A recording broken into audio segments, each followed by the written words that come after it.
They say every daughter has a price. At 17, pregnant and thrown out of the only home I had ever known, I signed away my entire inheritance, exactly as they demanded. My father's stepmother and half-sister celebrated right there in the living room I used to call mine. They screamed that I was the family's greatest shame and told me to disappear quietly. I just smiled, packed my small bag in silence, and slipped out into the night. The next morning, while they were rushing to finish the paperwork to transfer every asset into their names, they discovered something irreplaceable had vanished.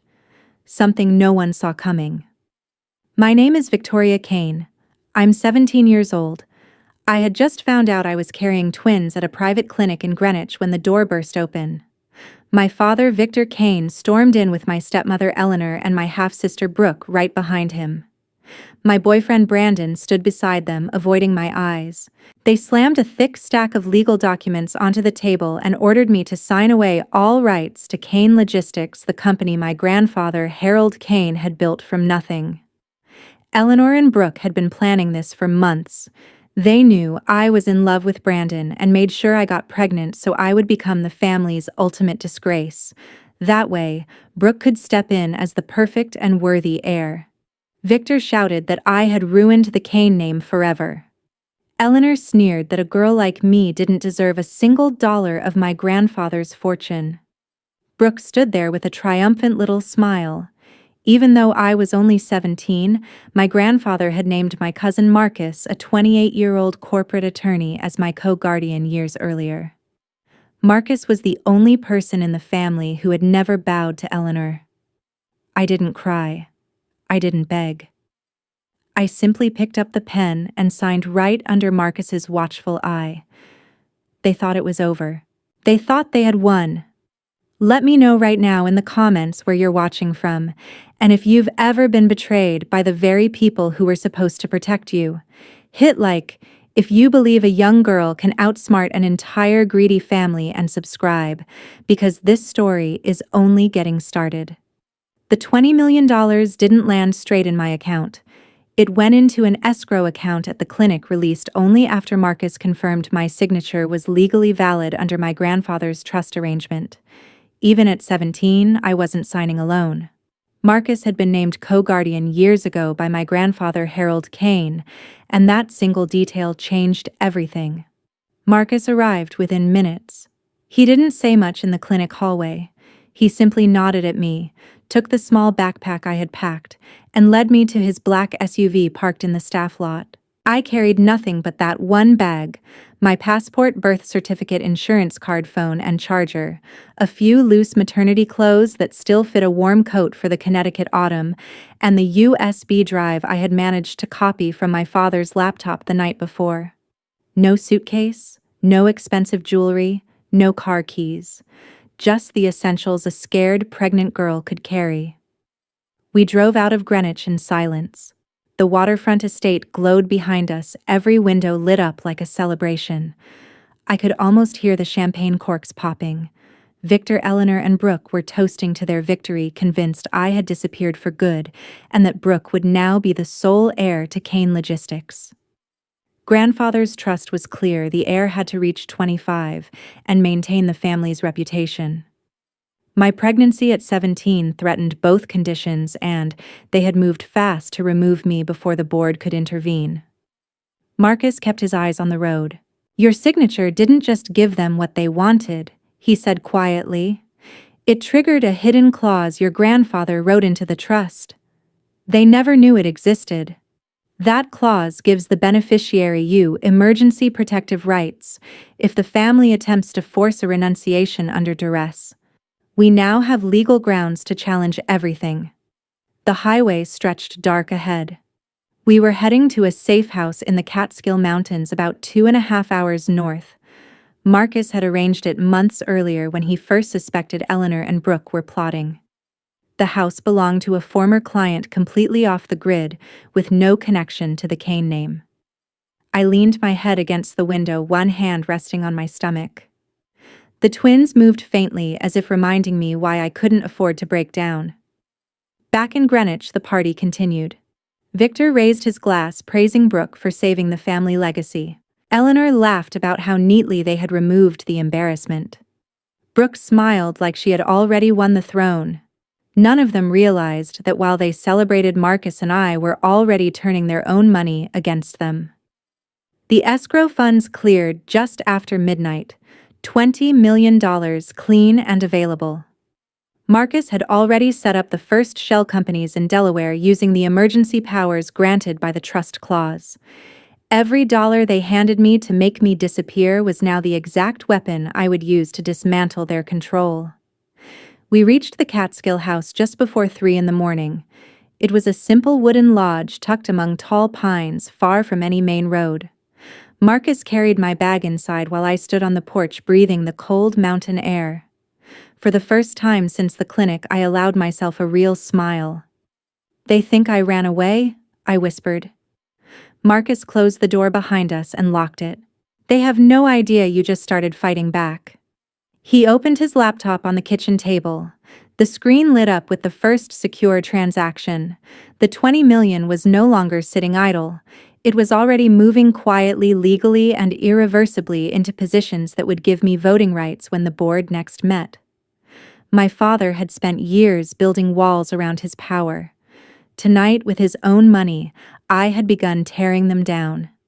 I sat across from Marcus, exhaustion pulling at my body, but my mind completely clear. 17 years old, pregnant, and technically still a minor, yet the trust my grandfather had written gave me a path no one in that waterfront mansion had anticipated. Marcus didn't treat me like a child. He treated me like a client who had just received the perfect opening move. "Sleep for a few hours," he said. "Tomorrow we start reviewing every email and report on that USB. We need to know exactly where Victor hid the pension fund transfers." I nodded and walked to the small bedroom. Before closing the door, I looked back at him. "Marcus, thank you for believing me." He gave a small, tired smile. "Your grandfather believed in you long before tonight. I'm just making sure his trust isn't wasted." I lay down on the bed, one hand still on my belly. Outside, the wind moved through the pines. In Greenwich, the party was probably still going. They were laughing, drinking, planning Brooke's future as the perfect Kane heir. They had no idea the real game had only just begun.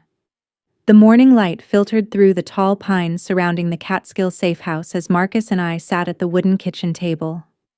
My body still ached from the stress of the previous night, but my mind was sharp. Marcus had barely slept. He kept refreshing secure banking portals and legal databases, making sure every transaction from the escrow account was properly routed. The $20 million was no longer idle money.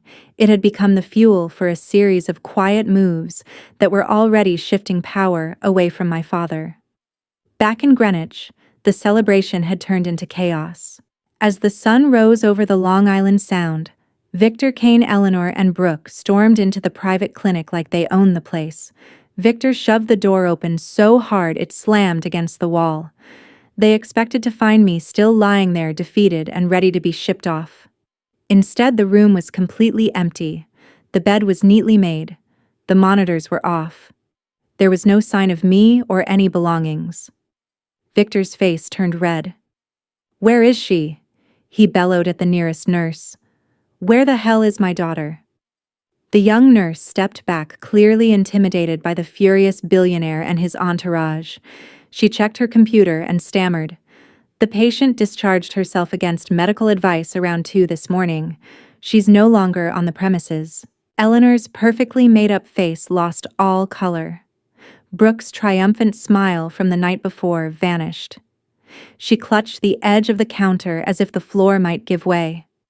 Victor slammed his fist on the desk. "That's impossible. 2 newborns don't just walk out in the middle of the night. Call security, lock this building down." The nurse's hands trembled as she typed. "According to the system, she left voluntarily. We have no record of any forced removal." Brooke finally found her voice shrill and panicked. "She can't do that. She signed the papers. She gave everything up." Victor was already on his phone shouting at his personal attorney. Eleanor paced the hallway, her designer heels clicking sharply against the polished floor. She kept repeating the same words under her breath. This wasn't supposed to happen.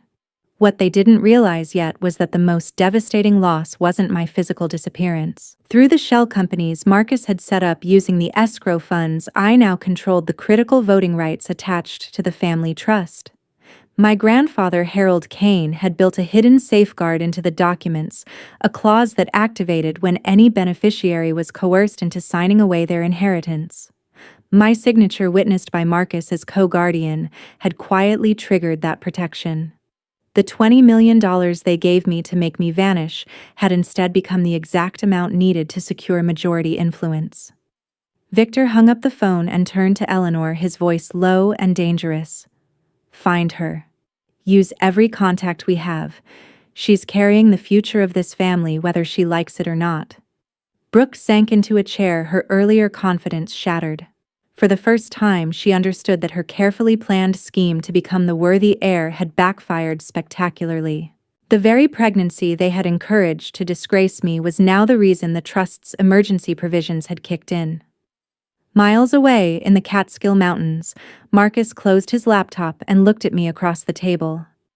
The morning sun streamed through the windows, lighting up the simple wooden interior of the safe house. I sat with a cup of herbal tea, one hand resting protectively on my belly. The twins moved gently, a reminder of everything I was fighting for. We've only just begun, Marcus said calmly. Your father still thinks this is about money and reputation. He hasn't realized the trust clause your grandfather wrote gives you the upper hand. The board will be forced to listen once we present the evidence. I nodded, feeling the weight of the night's events settle in my bones. 17 years old, pregnant, and technically still a minor under Connecticut law, yet the legal framework my grandfather had created decades ago had given me a path forward. Marcus wasn't acting as a superhero, he was simply executing the protective measures Harold Kane had put in place, long before any of us were born. As co-guardian, he had the authority to handle the financial transactions and shell company formations that I, as a minor, could not do alone. Outside, the tall pines swayed in the breeze. The safe house was modest compared to the waterfront mansion in Greenwich, but it felt safer than any place I had ever known. No security cameras watching my every move, no Eleanor's sharp eyes judging me, just quiet and the beginning of a plan that would slowly strip away everything my father believed he controlled. Marcus stood up and stretched. We have 48 hours before the board meeting. That's when we start showing them the emails and reports you copied. Victor used company pension funds to pay for that $20 million. When that comes out, the entire board will turn on him. I looked at the USB drive sitting on the table between us. It didn't contain every secret of Kane Logistics, but it held enough internal memos, transfer records, and messages between Victor and the doctor who had helped hide the pregnancy arrangement. It was enough to prove coercion and misuse of corporate assets. For the first time since signing those papers, I allowed myself to breathe deeply. My father, stepmother, and half-sister were still in Greenwich, frantically searching for me while celebrating what they thought was their victory. They had no idea that the money they had given me to disappear was now the very tool that would force them to face the consequences of their greed. Marcus checked his watch. Rest while you can. The real fight starts when they realize the trust has already shifted power. And when that happens, they won't be toasting anymore. I leaned back in the chair, feeling the quiet strength of the mountains around us. The game had changed. They thought they had removed the problem. Instead, they had handed me the keys to their own empire. 48 hours had passed since I left the clinic. Marcus and I remained inside the quiet Catskill safe house, surrounded by tall pines that blocked any signal from the outside world. I sat on the worn leather couch with a blanket over my lap, while Marcus worked at the kitchen table, his laptop screen glowing with multiple secure windows. The USB drive I had brought contained only a handful of emails and financial reports I had managed to copy from my father's laptop the night before the confrontation. It was enough. In a brightly lit New York studio, the live financial news program was reaching its peak segment. Brandon appeared on screen beside a young woman named Lauren. He wore a crisp suit and tried to look composed, but his hands betrayed him fidgeting with the edge of the table. Lauren sat close, her posture confident as if she had rehearsed this moment. The anchor leaned forward with practiced sympathy. Brandon, the business community is watching closely after the sudden disappearance of Victoria Kane. Can you tell us what's happening inside the family? Brandon cleared his throat and spoke directly into the camera. Victoria's pregnancy at 17 is clear proof she is not fit to inherit Kane Logistics. She has become the greatest disgrace to the Kane name. That is why Brooke Kane is now the only worthy successor. Brooke will protect the family's reputation and continue the legacy our grandfather Harold Kane built.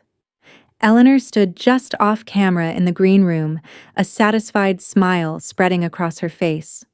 She believed this public declaration would pressure the board to side with them and lock Victoria out permanently. Victor watched from the wings, arms crossed, convinced the narrative was now under their control. But exactly 12 seconds after Brandon finished speaking, the anchor's earpiece crackled. His expression shifted from sympathy to sharp focus. He glanced down at the tablet embedded in the desk, reading the incoming material Marcus had sent through a verified, secure channel. "I'm sorry to interrupt the anchor," said his voice cutting through the studio air. "We have just received documents from a highly credible source. These are internal emails and financial reports from Kane Logistics." The camera tightened on his face as he read aloud. "These records show that Victor Kane used corporate pension funds to arrange the $20 million payment given to Victoria. The documents also indicate coercion to force her to sign away her inheritance rights." The entire studio fell into stunned silence. Brandon's face drained of color. Lauren froze beside him, her rehearsed smile collapsing. In the green room, Eleanor's satisfied expression shattered. She stepped forward as if she could stop the broadcast with her presence alone. Victor's arms dropped to his sides, his usual commanding posture broken. The anchor continued without mercy. "According to these records, the family deliberately exploited Victoria's situation to remove her as a beneficiary. This raises serious questions about corporate governance and possible misuse of company assets." On screen, Brandon tried to speak, but no words came out. The camera caught Eleanor rushing toward the set, her voice rising in panic. "This is fabricated. This is an attack on our family." The feed cut to a wide shot as the studio descended into chaos. Producers shouted instructions off camera. The stock ticker running along the bottom of the screen showed Kane Logistics shares plummeting in real time. Within minutes, the price had dropped more than 20% as investors reacted to the unfolding scandal. Back in the Catskill Mountains, Marcus turned the volume up on his laptop so I could hear every word. I sat perfectly still, one hand resting on my stomach where the twins moved softly. The live broadcast was playing exactly as we had calculated. The emails I had copied weren't the full company secrets, but they were enough to prove Victor had taken money from employee retirement funds to silence me. Marcus leaned back in his chair. "They just handed the board the perfect reason to question every decision Victor has made. The pension fund misuse is a federal issue. Even if they try to spin the pregnancy story, they can't explain where the $20 million came from." I watched the screen as Eleanor's face filled with rage and fear. Brooke was nowhere in the shot, but I could imagine her reaction. The girl who had smiled so triumphantly in the clinic was now watching her carefully built plan collapse in front of millions of viewers. The anchor regained control of the segment. "We will continue to follow this developing story. Kane Logistics stock is in free fall, and questions are mounting about the family's leadership." Marcus closed the laptop lid gently. The cabin fell quiet again, broken only by the wind moving through the pines outside. The distance between Greenwich and the Catskills felt vast, yet the live broadcast had brought their panic straight into the room with us. They thought announcing Brooke as the new heir would fix everything, I said softly. Instead, They just proved why they never deserved the company in the first place. Marcus nodded. The board meeting is in 2 days. By then, the damage to the stock price will be irreversible. They will walk into that room expecting to vote Brooke in. They have no idea you already hold the majority voting power through the trust clause your grandfather activated. I stood up slowly, feeling the weight of the decision I had made in the clinic. 17 years old, pregnant, and still legally a minor in many ways, yet the legal structure my grandfather had created gave me leverage no one in that family had anticipated. The $20 million they had used to buy my silence was now the very reason their empire was cracking open on national television. Marcus checked his secure phone. The first margin calls are already coming in. Investors are dumping shares. Your father's control is slipping faster than he can react. I walked to the window and looked out at the dense forest. The celebration in the waterfront estate had turned into damage control. Victor, Eleanor, and Brooke were no longer toasting victory. They were fighting to survive the scandal they had created themselves. And we had only just begun to show them how complete the reversal would be. Friday morning arrived with a crisp autumn chill in the air. Marcus and I left the Catskill safe house before dawn and drove back toward Greenwich. The journey felt different this time. The quiet mountain roads gave way to the busy highways of Connecticut as we headed straight for the gleaming headquarters of Kane Logistics. I sat in the passenger seat, hands folded over my growing belly, feeling the twins move as if they sensed the importance of the day. We entered the building through a side entrance Marcus had arranged. Security guards nodded at him without question. When we reached the executive floor, the heavy oak doors of the boardroom stood closed. Inside, the directors were already seated. Victor, Eleanor, and Brooke occupied the head of the long mahogany table, their faces set in confident expectation. They believed Brooke's public declaration on television had secured her position as the only suitable heir. Victor rose slightly as we entered, his voice sharp. "This meeting is for board members only. You have no right to be here." Marcus stepped forward calmly. "Under the terms of Harold Kane's trust, Victoria has every right. Her signature activated the emergency protective clause. We are here to present evidence." Victor slid a thick folder across the table. "These documents prove she voluntarily relinquished all claims. She is no longer part of this family's future." I walked to the opposite end of the table and placed a sealed envelope in front of the senior director. "This is an independent report showing exactly how my father used company pension funds to arrange the $20 million payment. The same funds meant for employees' retirement." Marcus opened his briefcase and laid out additional pages. "These records detail the shell company transactions funded by the escrow account. The $20 million you gave Victoria to make her disappear has been used to purchase voting rights from panicked minority shareholders. Combined with the trust rights my grandfather left her, Victoria now holds majority control." The room fell into heavy silence. One director flipped through the documents, his face growing pale. Another whispered urgently to the person beside him. Victor's confident posture cracked. Eleanor gripped the edge of the table, her knuckles white. Brooke stared at me, her earlier smugness replaced by disbelief. I stood tall, my voice steady despite my age. "Thanks to the scandal you created on national television, the stock price dropped sharply. Marcus used the $20 million in the escrow account to acquire voting proxies at rock-bottom prices. The trust clause my grandfather wrote protects the beneficiary when coercion is involved. That clause is now active. I hold 51% of the voting power." Victor's face turned ashen. "This is impossible. You're 17. You have no authority." Marcus replied calmly.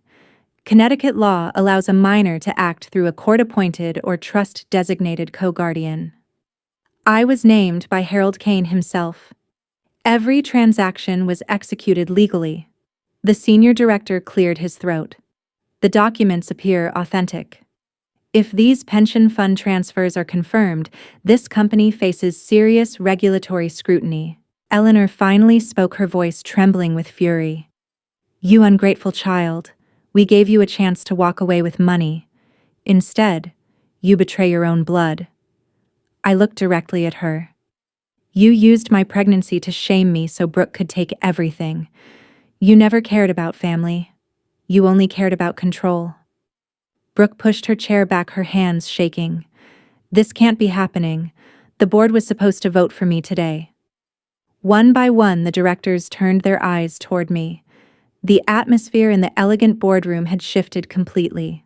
The men and women who had once bowed to Victor's authority now saw the undeniable truth: the power had moved. I remained standing at the head of the table, my presence quiet but commanding. 17 years old, pregnant, and still navigating the legal limitations of my age, yet the framework my grandfather had built decades earlier had given me the upper hand. The $20 million they had used as a bribe had become the precise tool that dismantled their carefully guarded empire. Victor sank back into his chair, the weight of the moment pressing down on him. Eleanor's usual sharp composure cracked as she realized the board was no longer on their side. Brooke sat frozen, the girl who had smiled triumphantly in the clinic, now watching her future dissolve in real time. Marcus placed one final document on the table. The board will need to vote on new leadership immediately. Victoria, as majority shareholder through the trust, has the authority to call that vote. The senior director nodded slowly. Let's begin. Outside the tall windows, the Greenwich skyline stretched under a clear autumn sky. Inside the boardroom, the empire my grandfather had built was no longer in the hands of those who had tried to steal it from me. The real reckoning had only just started. That same afternoon, the boardroom doors opened and the atmosphere inside Kane Logistics headquarters turned ice cold. Security guards in dark suits moved in with quiet efficiency. They had received clear instructions from the new majority control. Victor Kane stood at the head of the long mahogany table, still clutching the forged documents he had brought to discredit me. Eleanor rose beside him, her designer suit suddenly looking too bright against the tension in the room. Brooke remained seated, her hands gripping the armrests, as if the chair could anchor her to the power she thought was hers. The lead security officer stepped forward. Mr. Kane, Mrs. Kane. Miss Brooke Kane, you are required to leave the premises immediately. Victor's face twisted with disbelief. This is my company. You work for me. The officer remained impassive. The board has voted. Majority ownership has shifted. Please follow us out. Two guards took Victor by the arms with firm but professional grip. He struggled briefly, shouting for his personal attorney, but the man only looked away. Eleanor tried to pull free, her voice rising into a sharp command. Do you know who I am? This is outrageous. Brooke finally stood, her legs unsteady. You can't do this to us. I'm the rightful heir. Victoria is nothing but a disgrace. The guards escorted all three down the long executive hallway. Employees who had once lowered their heads in respect now watched openly. Whispers followed them like a wave. Victor kept demanding to speak to the board chairman, but the chairman had already aligned with the new reality. Outside the building, a company car waited to take them away from the property. Victor refused to get in. He stood on the sidewalk in front of the gleaming glass tower that bore the Kane name and screamed for the police. Marcus stepped out behind us, holding a court order. This is a temporary restraining order issued this morning, Marcus said calmly. It prohibits any contact with Victoria Kane or interference with the trust assets. Further violations will result in immediate arrest. Victor's face turned purple with rage. You're helping a minor steal my company. I'll have you disbarred. Marcus didn't raise his voice. The trust was created by Harold Kane. The co-guardianship is legal. The pension fund misuse is now under review by federal regulators. You should worry about that instead. Eleanor's composure finally broke. She pointed a shaking finger at me. You ungrateful little girl. We gave you everything and you repay us with betrayal. I looked at her without anger, only calm distance. 17 years old, pregnant, and still navigating the limits of my age, yet the legal structure my grandfather had built had placed the power in my hands. I said nothing. There were no dramatic speeches, No tears, no final accusations. I simply turned my back on them and walked toward the elevator with Marcus beside me. Behind us, Brooke began to cry. Her voice echoed in the lobby as security continued escorting them out. Please, this can't be happening. I was supposed to be the one. Victor's shouts grew fainter as the heavy glass doors closed behind them. Brandon, who had been waiting outside, was already being told his corporate leased apartment would be repossessed by the end of the day. His face was pale as the reality sank in that the comfortable life funded by Kane money was gone. Inside the elevator, Marcus glanced at me. His expression carried quiet concern. He knew the legal risks were not yet over. A minor exercising control through a trust still faced challenges, and Victor would undoubtedly fight every step. But we had come too far to stop now. We returned to the boardroom where the directors waited in uneasy silence. The senior director cleared his throat. The vote to recognize the trust provisions has passed. Victoria Kane, through her co-guardian, now holds majority voting rights. Effective immediately, Victor Kane and Eleanor Kane are removed from all executive positions. A few directors nodded. Others looked uncomfortable, but none dared speak against the new reality. The stock price continued its sharp decline on the news feeds running across the wall screens. Kane Logistics was bleeding value by the minute. I stood at the head of the table where Victor had once ruled. My hands rested lightly on the polished wood. The weight of what had just happened settled over me. I was still 17. I was still pregnant. Yet in this moment, the empire my grandfather had built no longer belonged to the people who had tried to erase me from it. Marcus remained at my side, a steady presence. He knew the coming days would involve court filings, regulatory investigations, and asset seizures. The pension fund transfers alone could trigger federal charges. But for now, the immediate threat was over. As the meeting concluded, I walked out of the boardroom without looking back. The hallway was quiet. The guards had already cleared Victor, Eleanor, and Brooke from the building. Their personal items were being boxed and removed from the executive suites. I paused for a moment at the large windows overlooking Greenwich. The waterfront estate where they had celebrated the night before now felt distant and irrelevant. The family that had tried to use my pregnancy as a weapon had lost everything they valued most. Marcus joined me at the window. "It's not over yet," he said quietly. "There will be lawsuits. They won't go quietly." I nodded. "I know. But they started this. They turned a 17-year-old girl into their enemy. Now they have to live with what that decision cost them." We left the building together. Outside, the autumn air felt sharper. The empire was no longer theirs. And I, Victoria Kane, had just taken the first real step towards securing a future my children could inherit without shame or coercion. The reckoning had only begun. 2 weeks later, the final papers were signed in a quiet conference room overlooking the Hudson River. I transferred majority control of Kane Logistics to a rival shipping conglomerate at a 20% premium above the pre-scandal market value. The enormous sum landed directly into the trust account my grandfather had established for me. Marcus handled every legal detail as co-guardian, ensuring every step complied with Connecticut and federal regulations governing minors and trust assets. I left Greenwich that same afternoon and never looked back. The waterfront estate where I had grown up, where my father, stepmother, and half-sister had celebrated my disgrace, now belonged to strangers.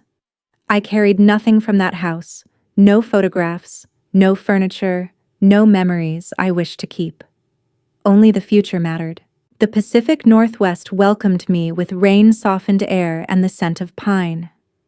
I settled into a modern cedar home perched on a forested hillside above the Salish Sea. Tall evergreens surrounded the property, and from the wide windows I could see the gray-blue water stretching toward the distant islands. It was quiet here, far from the glittering towers and judgmental eyes of Greenwich. The twins would be born in this peaceful place, free from the weight of a name that had tried to erase them before they even arrived. Victor, Eleanor, and Brooke lost almost everything. Court orders seized the majority of their personal assets to repay the misused pension funds and cover the company's immediate losses. They were forced to move into a small two-bedroom apartment in Queens, a far cry from the waterfront mansion they once ruled.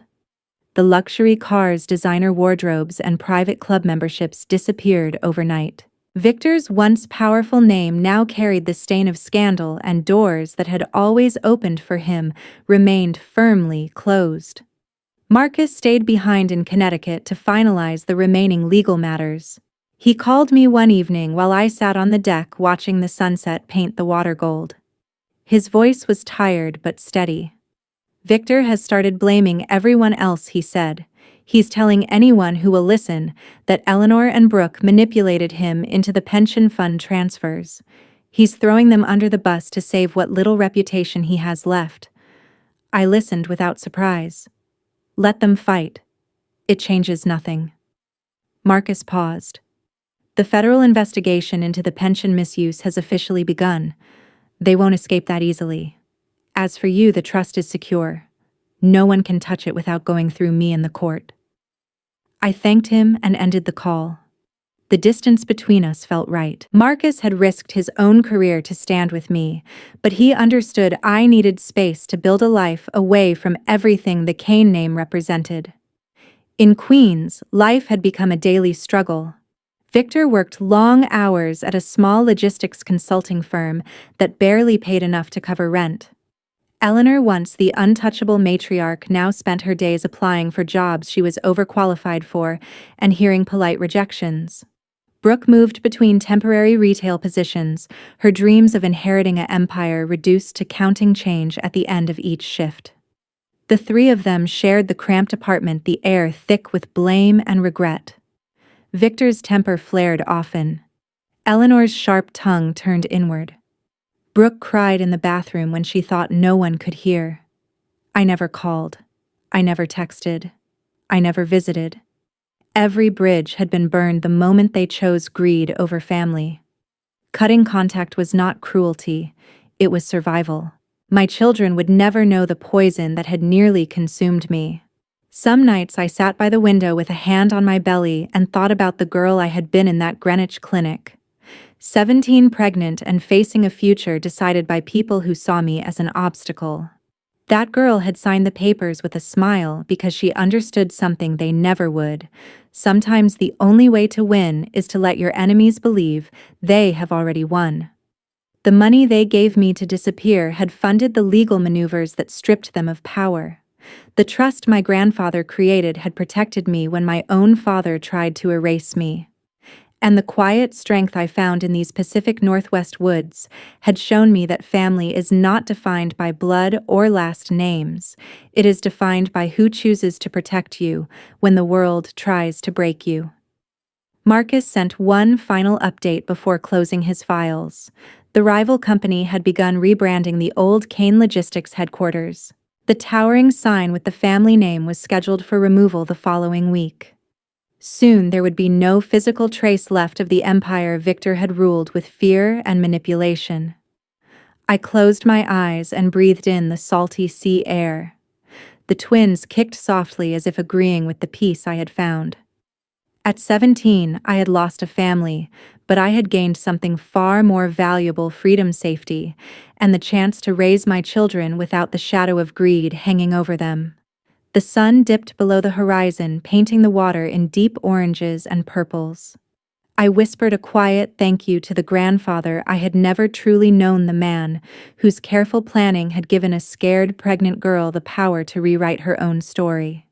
Tomorrow would bring new challenges: doctor appointments, nursery preparations, and the slow work of building a life from scratch. But tonight, in this house surrounded by trees and sea, I felt something I had never felt in the waterfront mansion. I felt home. 3 months later, I stood at the wide window of my new home watching soft snow drift down through the tall evergreens. The twins, healthy and perfect, slept peacefully in their cribs behind me. The Pacific Northwest winter wrapped the house in quiet beauty, the distant sound of waves meeting the rocky shore below.